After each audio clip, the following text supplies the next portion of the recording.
সুপ্রিয় শিক্ষার্থীরা, আসসালামু আলাইকুম। আজকে আমরা জেনেটিক্সের একটি খুব গুরুত্বপূর্ণ টপিকস নিয়ে আলোচনা করব। টপিকসটি হচ্ছে DNA as chemical basis of heredity. এটি 4টি এক্সপেরিমেন্টের সাহায্যে বা পরীক্ষার সাহায্যে আমরা এখানে প্রমাণ করব।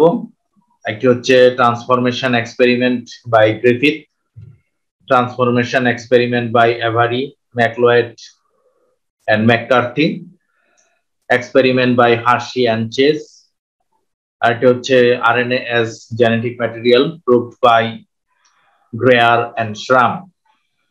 এই 4টি পরীক্ষার মাধ্যমে লাস্টের পরীক্ষাটি হচ্ছে মূলত RNA যে একটি জেনেটিক ম্যাটেরিয়াল সেই বিষয়টি আমরা আমাদের আলোচনার মধ্যে থাকবে। আর প্রথম 3টি পরীক্ষা হচ্ছে যে ডিএনএ কিভাবে জেনেটিক ম্যাটেরিয়াল হিসেবে কাজ করে থাকে সেটি প্রমাণ করাটা আমাদের উদ্দেশ্য। আমরা বর্তমানে একটা জানি যে ডিএনএ হচ্ছে কেমিক্যাল বেসিস অফ হেরিডিটি, অর্থাৎ বংশগতির যে বৈশিষ্ট্যগুলা সেই বৈশিষ্ট্যগুলা কিভাবে বংশ পরম্পরায় এক প্রজন্ম থেকে আরেক প্রজন্মের মধ্যে স্থানান্তরিত হচ্ছে সেটার ভৌত ভিত্তি হচ্ছে ক্রোমোজোম, এবং ক্রোমোজোমের মধ্যে ডিএনএ থাকে, প্রোটিন থাকে। সেই ডিএনএ এবং প্রোটিনের মধ্যে ডিএনএ যেটা আছে ডিঅক্সিরাইবোনিউক্লিক অ্যাসিড, সেই ডিঅক্সিরাইবোনিউক্লিক অ্যাসিডটা এখানে কেমিক্যাল বেসিস হিসাবে কাজ করে থাকে বা রাসায়নিক ভিত্তি হিসাবে কাজ করে থাকে, এটা আমরা জানি। কিন্তু সেটা কিভাবে প্রমাণ করা যায় সেই প্রমাণগুলো আমরা আলোচনা করব। সেই জন্য আমরা আজকে আলোচনার মধ্যে 4টি প্রমাণ নিয়ে আলোচনা করব।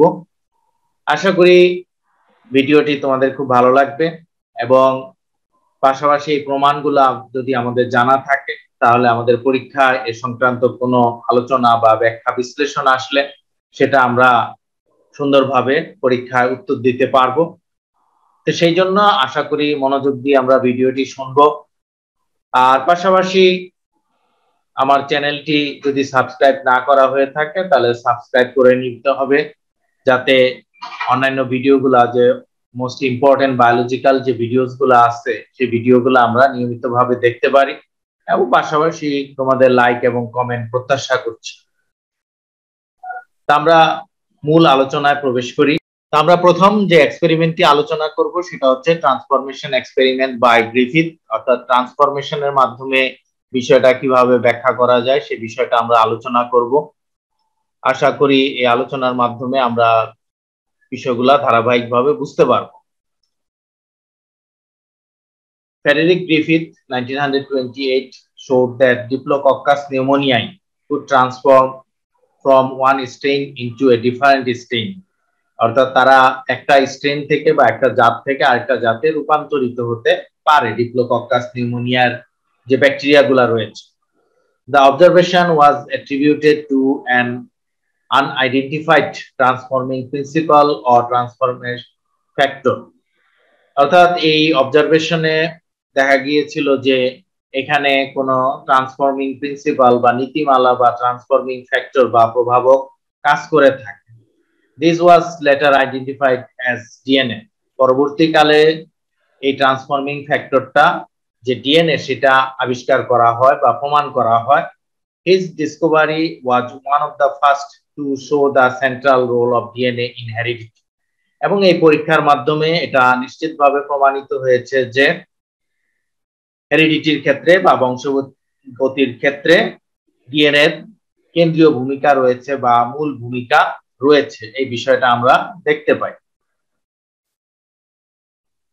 এখানে আমরা চিত্রের মধ্যে দেখতে পাচ্ছি যে ডিপ্লোকক্কাস নিউমোনিয়া এর দুইটা স্ট্রেন রয়েছে, হ্যাজ টু স্ট্রেন রয়েছে। এখানে আমরা কালারের সাহায্যে দেখাচ্ছি যে এস স্ট্রেন, যেগুলো এখানে লাল বর্ণের দেখানো হয়েছে, লাল গোলাকার ব্যাকটেরিয়া এস স্ট্রেন।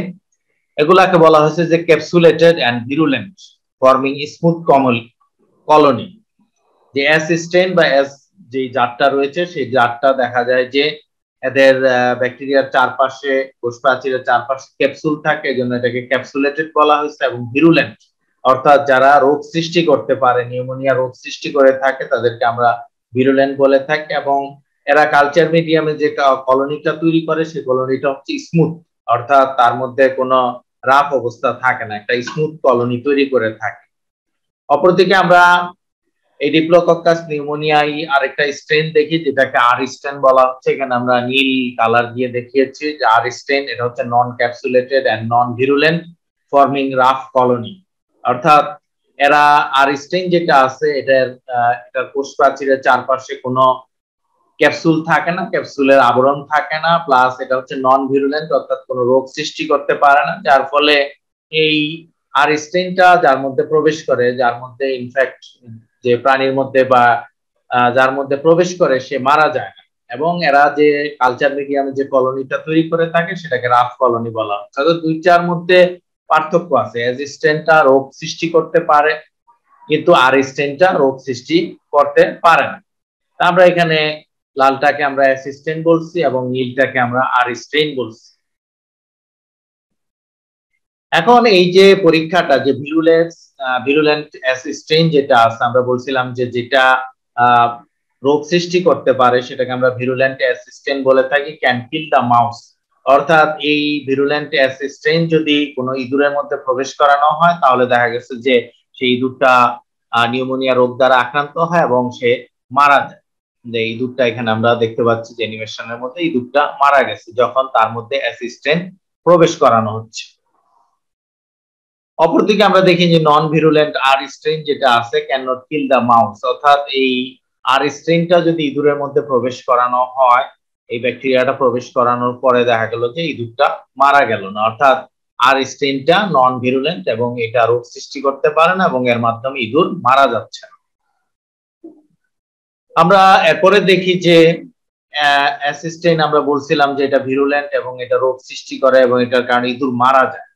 এখন এই নেক্সট পরীক্ষাটা ছিল যে dead or heated assistant can not kill the mouse. অর্থাৎ আমরা যদি অ্যাসিস্ট্যান্টকে তাপ দিয়ে বা হিট দিয়ে এটাকে কিল করে ফেলি, মানে হিট দিয়ে মেরে ফেলি বা নিস্তেজ করে ফেলি, এরপরে এই ব্যাকটেরিয়াটা যদি কোনো ইঁদুরের দেহে প্রবেশ করানো হয় তখন কি ঘটে?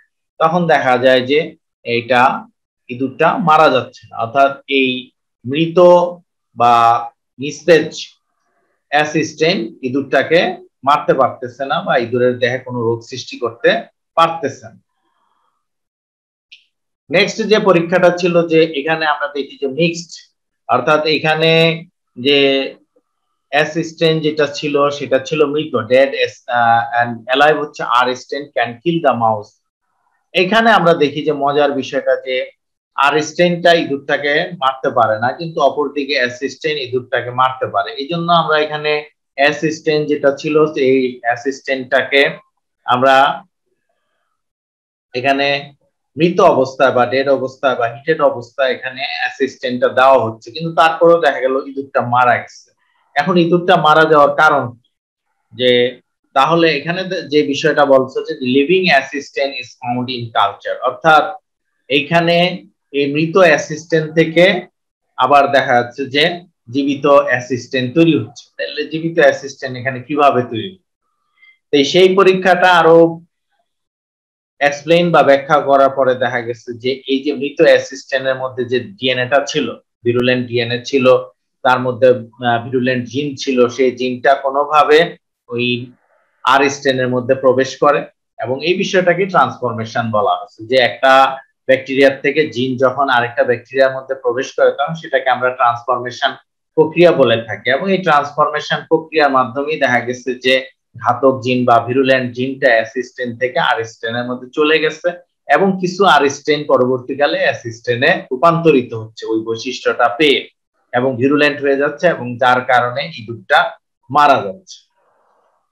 এখানে বলা হয়েছে যে a chemical substance from one cell is genetically transmitting to another cell, এবং এখান থেকে আমরা এই বিষয়টা নিশ্চিত হতে পারি যে একটা কোষ থেকে জিন আরেকটা কোষের মধ্যে বা জেনেটিক ম্যাটেরিয়াল এক কোষ থেকে আরেক কোষের মধ্যে যেতে পারে এবং এই প্রক্রিয়াটাকে আমরা ট্রান্সফরমেশন প্রক্রিয়া বলে থাকি। পরবর্তীকালে এই পরীক্ষাটাই transformation experiment by Avery, MacLeod and McCarty, এই তিনজন আবার এই পরীক্ষাটাই করেছিলেন, একটু ভিন্নভাবে করেছেন। ওনারা দেখেছেন যে ডিপ্লোকক্কাস নিউমোনিয়া যে দুইটা স্ট্রেন রয়েছে, এটা আমরা ইতিমধ্যে আলোচনা করেছি যে নীল যেটা বলছিলাম নন ক্যাপসুলেটেড, এটা ওনারা বলছে R2 ব্যাকটেরিয়া বলছে, এটাকে R2, এটা এখানে আর স্ট্রেন না বলে এটাকে R2 ব্যাকটেরিয়া বলা হয়েছে। আর লাল যেটা ভিরুলেন্ট যেটা ছিল সেটা ক্যাপসুলেটেড ছিল এবং সেটাকে এস স্ট্রেন না বলে এখানে S3 ব্যাকটেরিয়া বলা হচ্ছে। অর্থাৎ এটার নামটা একটু চেঞ্জ হচ্ছে, যে আর যেটা ছিল আর স্ট্রেন এটাকে আমরা R2 ব্যাকটেরিয়া বলতেছি, আর যেটা এস স্ট্রেন ছিল সেটাকে আমরা S3 ব্যাকটেরিয়া বলতেছি। এখানে ওনারা বলেছেন আর কি বিষয়টা। আমরা তো দেখেছি যে আর স্ট্রেন যেটা ছিল, যে নন ক্যাপসুলেটেড R2 ব্যাকটেরিয়া যেটা ছিল, এটা ছিল নন ভেরুলেন্ট, এটা রোগ সৃষ্টি করতে পারে না। এখন আমরা জানি যে এস স্ট্রেন যেটা ছিল, এস ব্যাকটেরিয়া যেটা S3 ব্যাকটেরিয়া, এটা তো ভিরুলেন্ট, এটা রোগ সৃষ্টি করে থাকতে পারে। এখন সেই ব্যাকটেরিয়ার মধ্যে বিভিন্ন উপাদান আছে, তার মধ্যে ডিএনএ আছে, প্রোটিন আছে, বা বিভিন্ন ধরনের অন্য উপাদান আছে। এই উপাদানগুলোর মধ্যে ওনারা যে কাজটা করেছেন সেই কাজটা হচ্ছে যে এই উপাদানগুলো আলাদা আলাদা ভাবে যদি আমরা R2 এর সাথে মিলাই তাহলে কি অবস্থা, কোনো পরিবর্তন দেখা যায় কিনা। তো এখানে দেখা গেছে যে আমরা এই চিত্রের মধ্যে প্রথম চিত্র যেটা দেখতে পাচ্ছি, যে প্রোটিন অফ S3, অর্থাৎ S3 ব্যাকটেরিয়ার প্রোটিনটা যদি আমরা R2 এর কালচারের সাথে মিশাই তাহলে দেখা গেছে যে এখানে কোনো নো ক্যাপসুলেটেড S3 ফাউন্ড, অর্থাৎ S3 ব্যাকটেরিয়া এখানে পাওয়া যায়। অর্থাৎ প্রোটিনটা S3 ব্যাকটেরিয়ার প্রোটিনটা কোনো পরিবর্তন ঘটাতে পারে না। নেক্সট দেখা গেছে যে S3 ব্যাকটেরিয়ার যে ডিএনএ আছে সেই ডিএনএটা আমরা যখন এটার সাথে অ্যাড করতেছি, R2 এর সাথে অ্যাড করতেছি, তখন সেখানে দেখা গেল যে সেই ডিএনএ এর কারণে সেই ডিএনএটা কোথায় R2 ব্যাকটেরিয়ার ভিতরে প্রবেশ করতেছে এবং এর মাধ্যমে কিছু S3 ব্যাকটেরিয়া উৎপন্ন হচ্ছে। অর্থাৎ ডিএনএটা তাহলে কি করতে পারে, ডিএনএটা আরেকটা ব্যাকটেরিয়ার মধ্যে প্রবেশ করতে পারে এবং এর ফলে এটা ট্রান্সফরমেশন প্রক্রিয়া এখানে ঘটাতে পারে, এবং যার ফলে এই কালচারের মধ্যে আমরা দেখি যে কিছু S3 ব্যাকটেরিয়া পাওয়া যাচ্ছে বা ভিরুলেন্ট ব্যাকটেরিয়া পাওয়া যাচ্ছে। তাহলে ডিএনএটা হচ্ছে মূল বংশগতির বাহক। নেক্সট তারা আরেকটা পরীক্ষা করেছিলেন যে সুগার, S3 ব্যাকটেরিয়ার মধ্যে যে সুগার আছে সেই সুগারটাও এই কালচারের সাথে মিশানো হয়েছে, কিন্তু এই কালচারের মধ্যে আমরা দেখতেছি যে এখানে এই সুগার মিশানোর পরেও দেখা গেছে যে কোনো S3 ব্যাকটেরিয়া পাওয়া যাচ্ছে না। তাহলে S3 ব্যাকটেরিয়া শুধুমাত্র তৈরি হয় কখন, যখন R2 ব্যাকটেরিয়ার সাথে S3 ব্যাকটেরিয়ার ডিএনএটা মিশানো হয়। তাহলে S3 ব্যাকটেরিয়ার ডিএনএ কোনো না কোনো ভাবে R2 ব্যাকটেরিয়ার কোষের মধ্যে প্রবেশ করতে পারে এবং ট্রান্সফরমেশন ঘটাতে পারে, এবং এর ফলে যে S3 ব্যাকটেরিয়ার ডিএনএ যদি R2 ব্যাকটেরিয়ার মধ্যে প্রবেশ করে তাহলে দেখা যায় যে R2 ব্যাকটেরিয়ার ডিএনএটা চেঞ্জ হয়ে যায় এবং চেঞ্জ হয়ে গিয়ে সেটা S3 ব্যাকটেরিয়াতে রূপান্তরিত হয় এবং ভিরুলেন্ট হয় এবং সে রোগ সৃষ্টি করে ফেলে। তাহলে এই পরীক্ষার মাধ্যমে আমরা নিশ্চিত হতে পারি যে ডিএনএ হচ্ছে chemical basis of heredity. Next আমরা যে পরীক্ষাটা দেখব সেই পরীক্ষাটা হচ্ছে এই বিষয়টাই এখানে জাস্ট একটা ছকের সাহায্যে দেখানো হচ্ছে যে possible process of bacterial transformation, অর্থাৎ ব্যাকটেরিয়াল ট্রান্সফরমেশনটা কিভাবে ঘটে। যে এখানে আমরা যে সবুজ যে অংশটা বা সবুজ যে ডিএনএ গুলা দেখতে পাচ্ছি এগুলো হচ্ছে পিউরিফাইড ডিএনএ অফ ক্যাপসুলেটেড ব্যাকটেরিয়া, অর্থাৎ S স্ট্রেন বা S3 ব্যাকটেরিয়ার ডিএনএ গুলা। এটা দেখা গেল যে নন ক্যাপসুলেটেড ব্যাকটেরিয়ার মধ্যে প্রবেশ করতেছে, সেই নন ক্যাপসুলেটেড যে ভিতরে এটা হচ্ছে নন ক্যাপসুলেটেড ব্যাকটেরিয়া, এটার ভিতরে দেখা গেল যে এই আরেকটা ডিএনএ যখন ভিতরে প্রবেশ করতেছে, ইনভার্সন অফ ডিএনএ টু নন ক্যাপসুলেটেড ব্যাকটেরিয়ার ভিতরে প্রবেশ করতেছে। এরপরে আমরা দেখলাম যে এই সবুজ ডিএনএটা লাল ডিএনএ এর সাথে যুক্ত হচ্ছে, এটাকে আমরা ডিএনএ রিকম্বিনেশন বলে থাকি, এবং এই অংশটা দেখা যায় যে ক্রসিং ওভার, এখানে ক্রসিং ওভার হলো, এই ক্রসিং ওভারের মাধ্যমে এই অংশটার মধ্যে দেখা গেছে যে সবুজ ডিএনএটা রিপ্লেস হয়ে যাচ্ছে, অর্থাৎ S3 ব্যাকটেরিয়ার ডিএনএ R2 ব্যাকটেরিয়ার সাথে যুক্ত হয়ে গিয়ে সেটা S3 ব্যাকটেরিয়াতে রূপান্তরিত হচ্ছে, এবং এটার ফলে দেখা গেছে যে ক্রিয়েশন অফ ক্যাপসুলেটেড ব্যাকটেরিয়া, অর্থাৎ ক্যাপসুল যুক্ত ব্যাকটেরিয়া সৃষ্টি হচ্ছে। তাহলে এই যে প্রক্রিয়াটা, এই প্রক্রিয়াটা এখানে আমরা বুঝতে পারতেছি যে কিভাবে ট্রান্সফরমেশন প্রক্রিয়াটা সম্পন্ন হয় এবং ডিএনএ এর মধ্যে যে ভিরুলেন্ট জিনটা আছে সেই জিনটা কিভাবে নন ভিরুলেন্ট ডিএনএ এর সাথে যুক্ত হয়ে এই ভিরুলেন্স ক্ষমতা তৈরি হয়, ভিরুলেন্ট ক্ষমতা তৈরি হয় এবং রোগ সৃষ্টি করে থাকে। নেক্সট আরেকটা পরীক্ষা আমরা আলোচনা করব, সেটা হচ্ছে experiment by Hershey and Chase. ওনারা টিটু ব্যাকটেরিওফাজ নিয়ে কাজ করেছিলেন। আমরা জানি টিটু ব্যাকটেরিওফাজের মধ্যে জাস্ট দুইটা রাসায়নিক উপাদান আছে, একটা হচ্ছে প্রোটিন, যে টিটু ব্যাকটেরিওফাজের যে আবরণটা আছে সেটা প্রোটিনের একটা আবরণ, এবং এর ভিতরে যে দ্বিসূত্রক ডিএনএ রয়েছে শুধু একটা তার হেডের মধ্যে বা মাথার মধ্যে একটা ডিএনএ অংশ থাকে, জাস্ট এই দুইটা রাসায়নিক যৌগ নিয়ে এটা গঠিত। তাহলে এখানে আমরা আরো স্পষ্টভাবে বুঝবো যে টিটু ব্যাকটেরিওফাজের যে বৈশিষ্ট্যগুলা, জেনেটিক বৈশিষ্ট্যগুলা, সেটা কি প্রোটিন বহন করে থাকে না ডিএনএ বহন করে থাকে, এই বিষয়টাই হার্শি এবং চেজ পরীক্ষা করেছিলেন। এইখানে আমরা চিত্রের মধ্যে যে জিনিসটা, টিটু ব্যাকটেরিওফাজকে আমরা দেখতে পাচ্ছি যে এটার সাথে ইকোলাই ব্যাকটেরিয়ার সাথে এটা কালচার করা হয়েছে in a medium with 32 phosphate এবং 35 সালফার, অর্থাৎ এগুলো আইসোটোপ, যে ফসফেট এবং সালফারের আইসোটোপ যুক্ত ইকোলাই ব্যাকটেরিয়াকে কালচার করা হচ্ছে এখানে। এটা কালচার মিডিয়ামের মধ্যে, যে কালচার মিডিয়ামের মধ্যে ব্যাকটেরিয়াকে কালচার করা হলো, সেই কালচারের মধ্যে কি দেওয়া হলো, যে 32 পি এবং 35 সালফার দেওয়া হচ্ছে এই কালচারের মধ্যে। এখন এই উপাদানগুলা কোথায় প্রবেশ করে বা কি পরিবর্তন ঘটায় সেটাই আমাদের দেখার বিষয়। তারপরে এখানে দেখা গেল যে টিটু ব্যাকটেরিওফাজ ব্যাকটেরিয়াগুলা যখন ইনফেকশন করে এবং এই ব্যাকটেরিয়ার মধ্যে, ইকোলাই ব্যাকটেরিয়ার মধ্যে এখানে প্রবেশ করে সেটা লাইটিক সাইকেলের মাধ্যমে এই ব্যাকটেরিওফাজগুলা বংশবৃদ্ধি করে থাকে লাইটিক চক্রের মাধ্যমে। এটা আমরা আরেকটা ভিডিওতে বিস্তারিত আলোচনা করেছি, সে ভিডিওটা দেখে নিতে পারো। এরপরে দেখা গেল যে এখানে যে টিটু ব্যাকটেরিওফাজগুলা তৈরি হচ্ছে, এই টিটু ব্যাকটেরিওফাজগুলা সবগুলার মধ্যেই দেখা গেছে যে 35S এবং 32P রয়েছে, অর্থাৎ এই ব্যাকটেরিওফাজটার মধ্যে দুইটা উপাদানই রয়েছে। এটা তো এখানে আমরা সুস্পষ্টভাবে এখানে বোঝা মুশকিল হয়ে গেল যে কোন অংশটা এখানে গুরুত্বপূর্ণ, যে সালফারটা গুরুত্বপূর্ণ, যে এখানে প্রোটিন আবরণটা গুরুত্বপূর্ণ, না ফসফেটটা গুরুত্বপূর্ণ। এটা নিশ্চিত হওয়ার জন্য আমরা এই যে ব্যাকটেরিয়াটা নিলাম, এই ব্যাকটেরিয়ার মধ্যে দুইটা উপাদানই আছে, এই ব্যাকটেরিওফাজের মধ্যে দুইটা উপাদানই আছে, সালফার যুক্ত প্রোটিনও আছে এবং ফসফেট যুক্ত নিউক্লিওটাইডও আছে। এখন এই ব্যাকটেরিয়াটা কি বংশগতির ক্ষেত্রে কোনটা অংশটা ভূমিকা রাখে সেটা আমরা নেক্সট পরীক্ষার মাধ্যমে দেখি।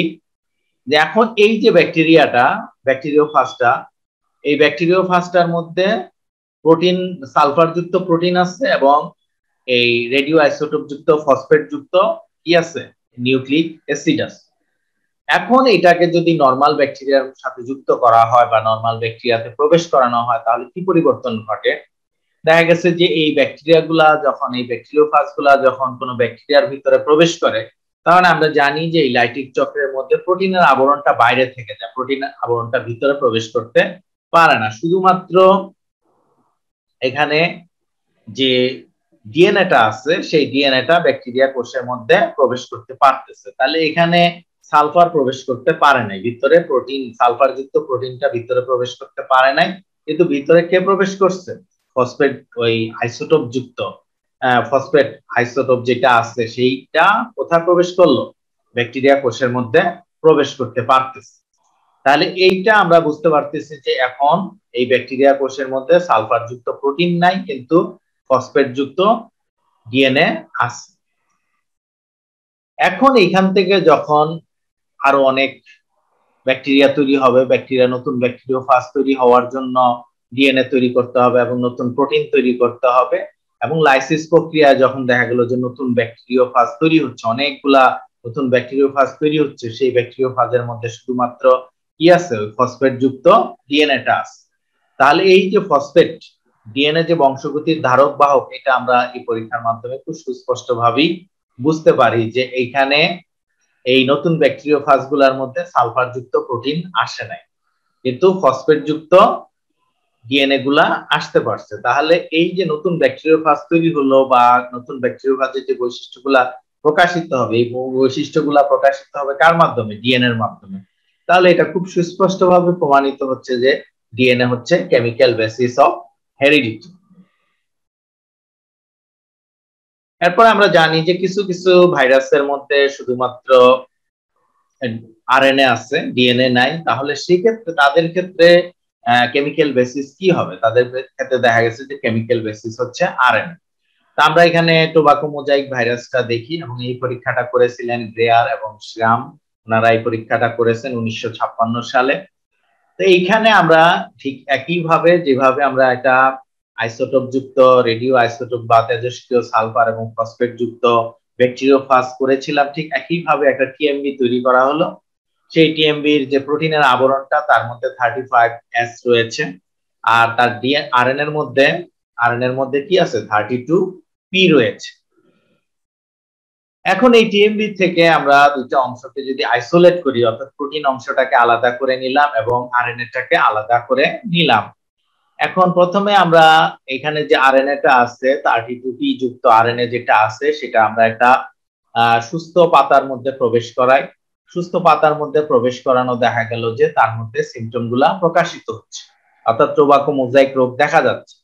এখন এই আক্রান্ত পাতার থেকে যদি আমরা ভাইরাসকে আইসোলেট করি বা পৃথক করি, তখন দেখা যায় যে সেই আক্রান্ত পাতার মধ্যে কি রয়েছে, টিএমবি রয়েছে।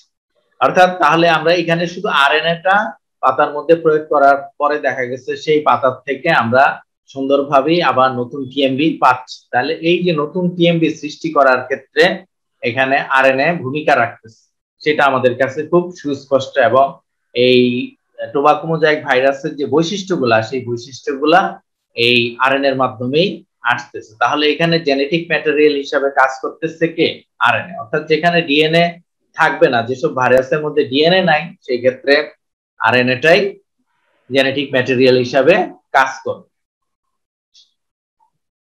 একইভাবে আমরা যদি আরেকটু নিশ্চিত হওয়ার জন্য শুধু প্রোটিন অংশটা যেটা আছে, যে 35S প্রোটিন যেটা আছে, এটাকে যদি আমরা পাতার মধ্যে প্রবেশ করালাম, দেখা গেল যে এই পাতার মধ্যে কোনো রোগের সিমটম আসে না।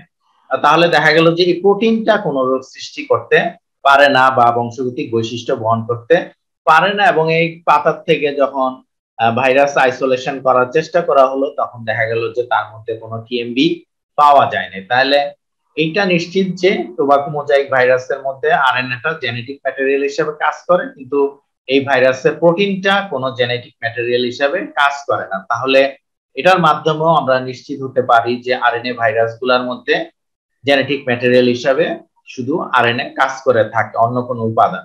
তাহলে এই চারটা পরীক্ষার মাধ্যমেই আমরা এটা বুঝতে পারি যে ডিএনএ যদি থাকে, তাহলে ডিএনএটাই জেনেটিক ম্যাটেরিয়াল হিসাবে কাজ করবে, আর যার মধ্যে কোনো ডিএনএ থাকে না, সেই ক্ষেত্রে আরএনএটা জেনেটিক ম্যাটেরিয়াল হিসাবে কাজ করে থাকে।